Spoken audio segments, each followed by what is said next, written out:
بسم اللہ الرحمن الرحیم۔ اللہم صلی علی محمد وآل محمد۔ آج کا ہمارا سبق ہے مکتوب نمبر 55۔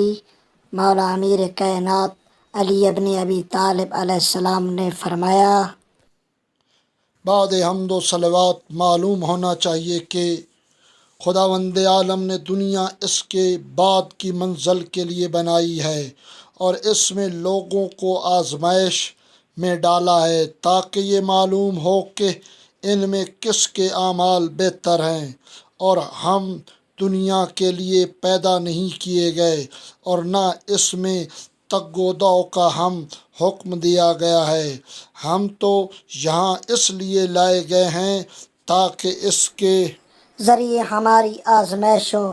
چنانچہ اللہ نے تمہارے ذریعے سے مجھے اور میرے ذریعے سے تمہیں آزمائش میں ڈالا اور ایک کو دوسرے پر حجت ٹھہرایا، مگر تم قرآن کی غلط سلط تعویلیں کر کے دنیا میں چھاپا مارنے لگے اور مجھ سے اس چیز کا مواخذہ کرنے لگے جس میں میرا ہاتھ اور زبان دونوں بے گناہ تھے، مگر تم نے اور شامیوں نے مل کر اسے میرے سر منڈھا دیا۔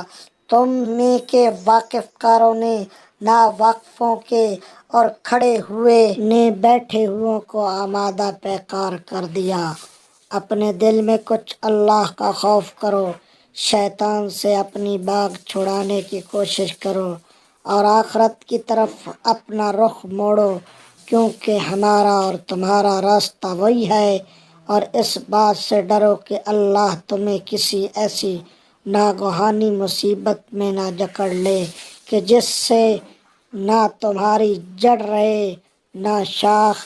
میں تم سے قسم کھاتا ہوں، ایسی قسم کہ جس کے ٹوٹنے کا سوال ہی نہیں پیدا ہوتا، کہ اگر اسباب تقدیر نے مجھے اور تمہیں ایک جگہ جمع کر دیا تو اس وقت تک تمہارا مقابلے میں میدان نہیں چھوڑوں گا، جب تک کہ خدا ہمارے درمیان فیصلہ نہ کر دے، اور وہ بہترین فیصلہ کرنے والا ہے۔ اللہم صلی علی محمد وآل محمد۔